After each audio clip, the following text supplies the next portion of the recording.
हवाएं हिला नहीं सकती, ठोकरें गिरा नहीं सकती।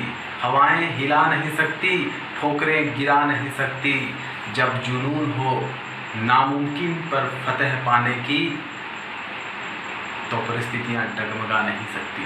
नमस्कार साथियों, मैं आपका दोस्त श्रवण जांगीर आपके अपने YouTube चैनल स्टडी गुरुजी में आप सभी का स्वागत करता हूं।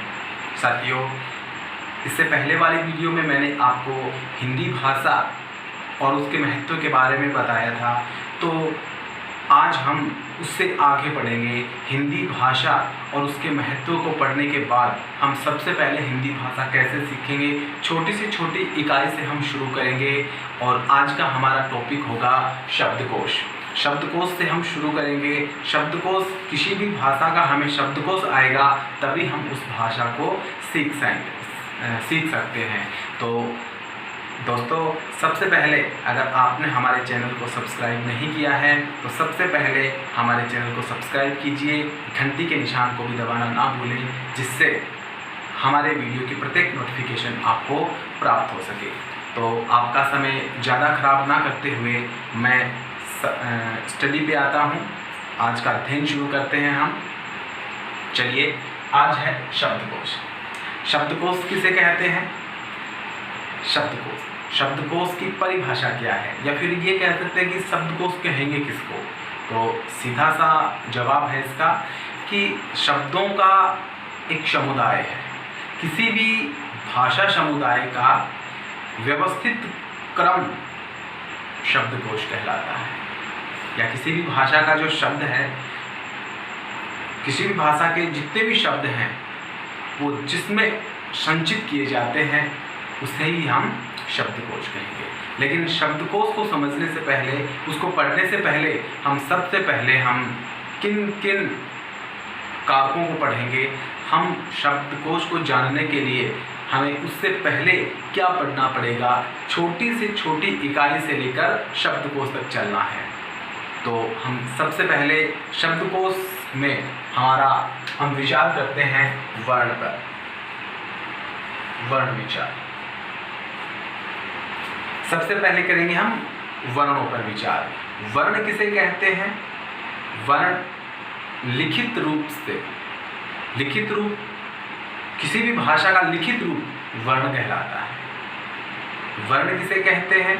लिखित रूप में भाषा की वह छोटी से छोटी इकाई जिसके हम टुकड़े नहीं कर सकते, वर्ण कहलाता है। लिखित रूप में वर्ण कहेंगे, मौखिक रूप में ध्वनि कहेंगे। जैसे हमने गणेश नाम लिख दिया, गणेश। कितने वर्ण हैं इसमें?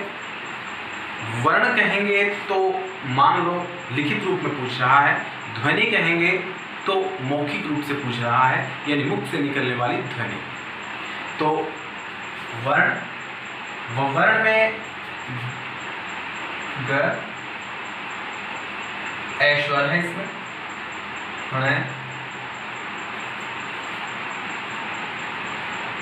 ऐश्वर है, श, ये इसमें वर्ण हो गए।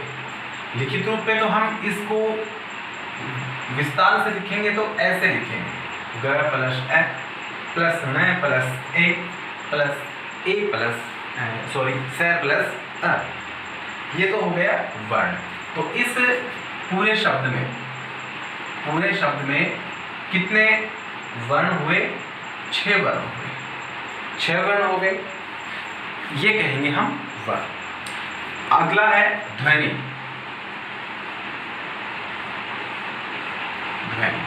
ध्वनि किसे कहते हैं? किसी भी भाषा का मौखिक रूप ध्वनि कहलाता है, या यूं कह सकते हैं कि मौखिक रूप से भाषा की वह छोटी से छोटी इकाई जिसके हम टुकड़े नहीं कर सकते, ध्वनि कहलाती है। जैसे यही नाम है, जैसे गणेश। गणेश को हम मौखिक रूप से किस प्रकार से बोलेंगे? गणेश,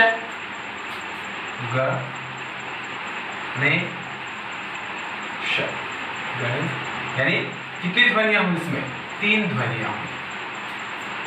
ये हुई ध्वनि की बात। अब वर्णमाला। वर्णमाला, वर्णमाला किसे कहते हैं? वर्णमाला की परिभाषा बताइए। छोटा सा जवाब है कि किसी भी भाषा, कोई भी भाषा पढ़ रहे हैं तो किसी भाषा समुदाय के वर्णों का व्यवस्थित अध्ययन वर्णमाला कहलाता है। वर्णमाला में वर्णों का व्यवस्थित क्रम होता है, उसी को कहेंगे हम वर्णमाला। अब हम पढ़ेंगे हिंदी। हिंदी भाषा में जो वर्णमाला है, हिंदी भाषा में, उसके बारे में पढ़ेंगे। तो हिंदी भाषा में जो वर्णमाला है उसमें 52 वर्ण है। 52 वर्ण। हिंदी व्याकरण के अनुसार 12, भारतीय संविधान के अनुसार हिंदी भाषा में कुल 52 वर्ण हैं। अब उन 52 वर्णों को कितने भागों में विभाजित किया गया है और उन भागों में कौन कौन से वर्ण शामिल किए गए हैं, ये भी आज हम पढ़ेंगे। तो ये 52 वर्ण हैं, वो कौन कौन से हैं? पहला है स्वर। स्वर, स्वर है 11। कितने हैं? 11 स्वर है। व्यंजन,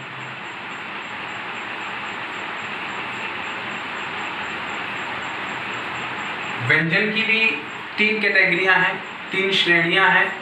तो सीधे चलो, व्यंजन 33 व्यंजन है। कितने हो गए? 44।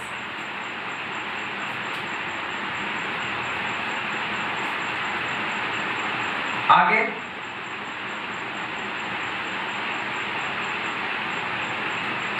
द्विगुण व्यंजन। द्विगुण व्यंजन, द्विगुण व्यंजन 2 हैं। और चौथा है अयोगवाह। अयोगवाह व्यंजन, अयोगवाह व्यंजन, ये भी 2 हैं। अब इसमें कौन कौन से हैं वो भी मैं आपको अभी बताऊंगा। 11, 33, 44, 44 और 2 46, 46 और 2 48, बच गए 4। संयुक्त वर्ण, संयुक्त वर्ण 4। ठीक है। अब ये कौन कौन से हैं ये भी मैं अभी आपको बताऊंगा। देखिए, स्वर, स्वर में ए, आ, ई, छोटा ऊ, बड़ा ऊ, री, ए, आई, औ, औ।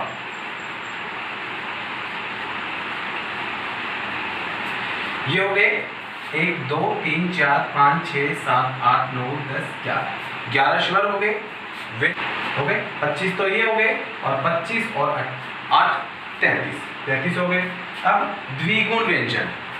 द्विगुण व्यंजन 2 होते हैं, एक तो ड़, एक ढ़। ड़ और ढ, ये भी मैं आपको बताऊंगा कौन कौन से होते हैं। अयोगवाह व्यंजन, अयोगवाह व्यंजन होते हैं अंग, अ, जो स्वरों के सबसे अंत में आते हैं वो 2 ये होते हैं। और 5वें नंबर में है संयुक्त वर्ण। संयुक्त वर्ण आपने पढ़े हैं, क्ष, त्र, ज और श। ये संयुक्त वर्ण है 4। तो कुल 52 वर्ण है हमारी हिंदी वर्णमाला में। 11 स्वर हैं जो मैंने आपको अभी बताया है। व्यंजन 33 है, कैसे लेकर है तक 33। फिर द्विगुण व्यंजन है ड़ और ढ। और अयोगवाह व्यंजन है 2 अंक और संयुक्त वर्ण है क्ष, त्र, ज और श। ठीक है, अब आपने ये स्वर पढ़े होंगे, आपने व्यंजन पढ़े होंगे क, ख, ग, घ, ढ। द्विगुण व्यंजन, एक तो ड़ एक ढ, ये आपने शायद पढ़े हैं लेकिन ध्यान नहीं दिया होगा, और अगर आपने ध्यान दिया है तो बहुत अच्छी बात है। देखिए, एक तो होता है ड, एक होता है ड़, और एक क वर्ग में आता है, क वर्ग में क, ख, ग, घ, वो ड़ नहीं होता, वो इन दोनों से अलग होता है ङ। जैसे शंकर में आता है ना, शंकर में, शंकर आप नाम लिखोगे शंकर तो उसमें ये नाम आएगा। जैसे शंकर नाम आप लिखोगे, या तो आप सीधा ऐसे लिख दो शंकर, अगर आप अनुस्वार नहीं लगाते हो तो आप ऐसे भी लिख सकते हो शंकर नाम। तो ये ड़ नहीं है, ये ङ है, ङ। क वर्ग का अंतिम वर्ण है जो नासिका से बोला जाता है, ये ड़ है, ये ड है, और इसी प्रकार से दूसरा है ये ढ। एक तो ढ से ढक्कन होता है और एक ढ होता है, नीचे इसके एक बिंदु आती है। ठीक है, इनका नियम, एक सीधा सा नियम आप जान लो, ज़्यादा दिमाग मत लगाना। देखो, जैसे ड कहाँ पे आएगा और ड़ कहाँ पर आएगा, किसी भी शब्द के बीच में अगर आएगा तो हम नीचे बिंदी लगाएंगे, स्टार्ट में आता है, शुरू में आता है तो हम नहीं लगाएंगे। इसी प्रकार से ये भी अगर किसी भी शब्द के शुरुआत में आ जाता है तो हम ये लगाएंगे, यानी नीचे ये जो बिंदु लगती है ये नहीं लगाएंगे, और अगर बीच में आता है तो लगाएंगे। जैसे हम ढक्कन लिखना है हमें, ढक्कन, तो ढक्कन, ठीक है, इसके ये बिंदी नीचे नहीं लगाएंगे। और अगर यही शुरू में ना आकर बाद में आता है, जैसे बड, तो यहाँ पे हम बिंदी लगाएंगे। ये है द्विगुण व्यंजन, ये 2 द्विगुण व्यंजन है। और एक अयोगवाह व्यंजन, 2 अयोगवाह व्यंजन है, ए के साथ अनुस्वार है और एक ए के साथ विसर्ग है, ये 2 अयोगवाह व्यंजन है। फिर अंत में आते हैं संयुक्त अक्षर, संयुक्त अक्षर। ये संयुक्त अक्षर इन्हीं व्यंजन, जो व्यंजन हमने पढ़े हैं, इनसे मिलके बने हैं। का क्ष है, ये आधा क और श, इससे मिलकर बना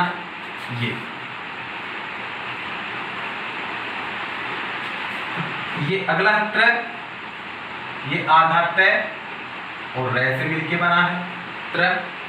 ये ज है तो ये आधा ज और य, च वर्ग का अंतिम वर्ण है य, उससे मिलकर बना है। और श आधे स से और रे से, इससे मिलकर बना है श।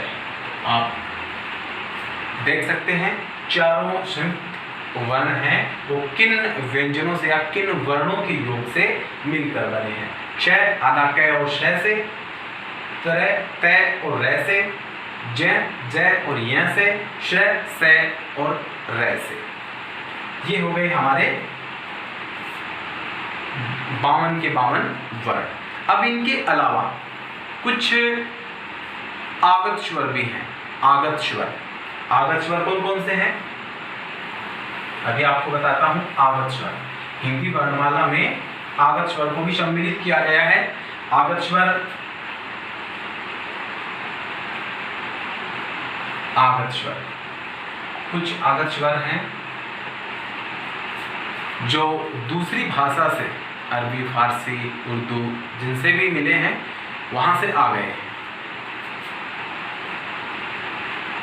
एक तो हम जिसको अर्धचंद्र बोलते हैं,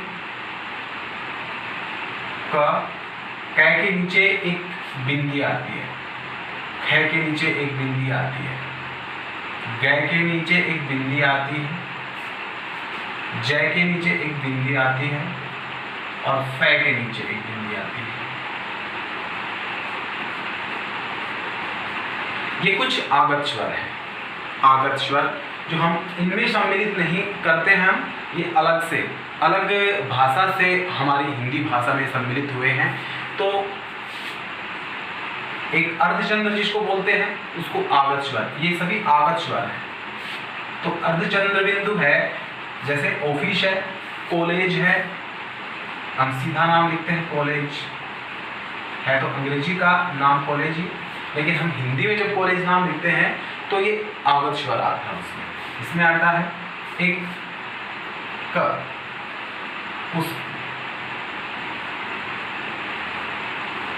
कुश्ती, नीचे आ, एक तो कुश्ती एक कुश्ती, यानी थोड़ा सा घसीट के बोलते हैं। एक ख से खजाना, खजाना, एक तो खजाना एक खजाना। ग, गजल, गजल, गजल। जैसे जमीन,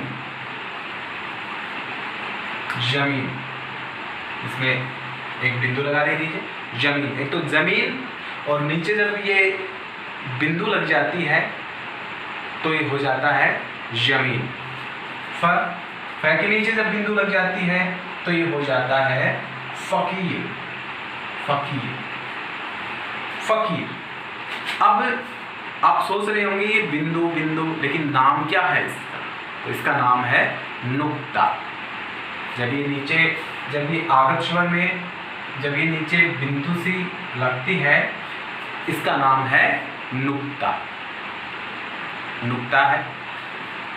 तो ये हमारे शब्दकोश में वर्ण, ध्वनि, वर्णमाला, जिसमें 52 वर्णों को हमने स्वर जो 11 हैं, व्यंजन जो 33 हैं, द्विगुण व्यंजन जो 2 हैं, आयोगवाह व्यंजन जो 2 हैं, और संयुक्त अक्षर, संयुक्त वर्ण जो 4 हैं। इसमें हमने इसको विभाजित किया, हमने इसका विस्तार से अध्ययन किया है, और फिर आपको मैंने आगत स्वर बताए हैं। ये आगत स्वर हैं, इसको भी ना भूलें, ये भी एग्जाम्स में बहुत पूछे जाते हैं, इनके ऊपर भी ध्यान देना। तो ये हमने टॉपिक पढ़े हैं। अब ये टॉपिक पूरा नहीं हुआ है, ये मत सोचना कि टॉपिक पूरा हो गया, हमने शब्दकोश का संपूर्ण अध्ययन कर लिया, वर्णों में, ध्वनि में, वर्णमाला में, इनमें नहीं। ये सिर्फ सामान्य जानकारी हुई है। ये सामान्य जानकारी भी वर्णों की, ध्वनि की, वर्णमाला की, और वर्णमाला में जो 52 वर्ण बताए गए हैं उनके विभाजन की। अब हम अध्ययन जो करेंगे ना, उसमें स्वरों को, ये जो 11 स्वर हैं, उन 11 स्वरों को कितने भागों में विभाजित किया गया है वो पढ़ेंगे हम। तो इन 11 स्वरों को जो विभाजित किया गया है वो भी हम पढ़ेंगे। इससे पहले मैं आपको बताऊंगा कि आप पढ़ रहे हो मेरा वीडियो, देख रहे हो मेरा वीडियो, तो आप सबसे पहले एक काम कीजिए, अपने पास एक अभ्यास पुस्तिका या रफ कार्य जो जिसमें भी करते हो वो भी लेके बैठ सकते हो, और अपनी लेखनी, एक पेन लेके बैठो, ताकि मैं जैसे आपको कुछ भी बताऊं तो वो आपको अच्छे से समझ में आ जाए। आप बार बार वीडियो देखने की आवश्यकता नहीं पड़े, जो भी आपको अच्छा लगे या फिर जो भी मैं पढ़ाऊं वो सारा का सारा आप उसमें उतार सकते हैं, लिख सकते हैं, नोट कर सकते हैं। तो आपको दोबारा वीडियो देखने की आवश्यकता नहीं पड़ेगी, और अगर आप अपने हाथों से लिखोगे तो आपको कंठस्थ हो जाएगा। तो अब हम पढ़ेंगे स्वर। स्वर जो कितने हैं? 11 स्वर हैं, उनके बारे में पढ़ेंगे। सबसे पहले हम पढ़ेंगे स्वर किसे कहते हैं। स्वर किसे कहते हैं बताइए? स्वर किसे कहते हैं? डेफिनेशन बताइए, परिभाषा बताइए स्वर की। यानी वे वर्ण जिनके उच्चारण में किसी अन्य वर्णों का सहारा नहीं लिया जाता है, या ऐसे वर्ण जो हम बोलते हैं तो हमारे बोलने में जितने भी अंग संचालित होते हैं उन सभी अंगों को बिना स्पर्श किए बाहर निकलते हैं या बोले जाते हैं, उनको स्वर कहा जाता है। ठीक है, 33 वर्ण मैंने आपको बताए थे। स्वर में स्वर 11 स्वर बताए हैं। तो 11 स्वर है आ, ई, ऊ, फिर री आ गया, ए, आई, ओ, अब ये 11 स्वर बताए थे मैंने आपको। इन 11 स्वरों के साथ, ये तो मैंने आपको बता दिया। अब इन 11 स्वरों के साथ हम क्या पढ़ेंगे? मात्रा। मात्रा पढ़ेंगे। मात्राएं कौन कौन सी होती हैं इनके साथ? मात्रा किसे कहते हैं? स्वर है वो व्यंजनों के साथ मिलकर और जिसका उच्चारण हम करते हैं, या यूं कह सकते हैं कि व्यंजनों के साथ मिलाकर के स्वरों को हम बोलते हैं, और जो ध्वनि उच्चारित होती है या जिस रूप में उच्चारित होती है वही मात्राएं कहलाती हैं। जैसे हम आ को किसके साथ बोलेंगे? क के साथ। कै में आ मिला के बोलेंगे तो क्या हो गया? का। यही है मात्रा। परिभाषा क्या बताई मैंने? व्यंजन के साथ हम स्वरों को मिलाकर बोलते हैं। मिलाने के बाद जो रूप बाहर निकलता है, कौन सा रूप मिल गया? ये निकला बाहर। कै के साथ आ को मिलाया, व्यंजन को स्वर के साथ मिलाया। ये अकेला क्या है? व्यंजन। ये अकेला क्या है? स्वर। जब व्यंजन को और स्वर को दोनों को एक साथ मिला के हमने बोला और मुख से बाहर ध्वनि प्रकट हुई या ध्वनि सुनाई दी या जो रूप प्रकट हुआ वही क्या हुआ? मात्रा। वही मात्रा प्रकट हुई तो मात्रा हुई का। कै को और आ को मिलाया तो का हो गया। ये मात्रा की परिभाषा हुई।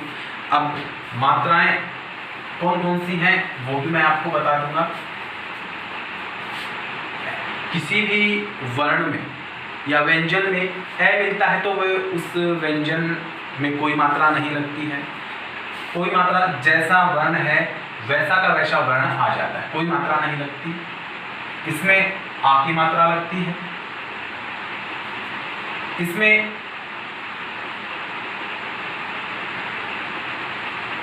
छोटी ई की मात्रा लगती है,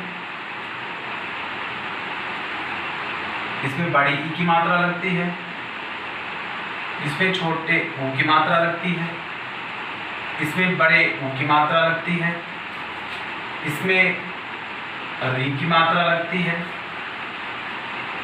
इसमें ए की मात्रा लगती है और इसमें आई की मात्रा लगती है। दो मात्राएं आई में, और ओ की मात्रा है वो ये है और औ की मात्रा जो है वो ये है। कोई भी वर्ण में आपको स्वर जोड़ना हो तो उस स्वर के आगे ये मात्राएं लगा दो, वो व्यंजन स्वरों के साथ मिलकर के मात्राएं बना देगा। ये आपने पहले भी पढ़ी है, लेकिन आपकी जानकारी के अनुसार, आपकी जानकारी, आपका ज्ञान ताज़ा करने के लिए, उस पूर्व ज्ञान को आधुनिक ज्ञान से जोड़ने के लिए मुझे ये बताना आवश्यक लगा, इसलिए मैंने आपको बताया है। तो आगे का अध्ययन हम आगे की वीडियो में पढ़ेंगे। तो आपको मेरा अध्ययन कैसा लगा कमेंट करके ज़रूर बताना। अच्छा लगे तो लाइक और शेयर भी ज़रूर करना।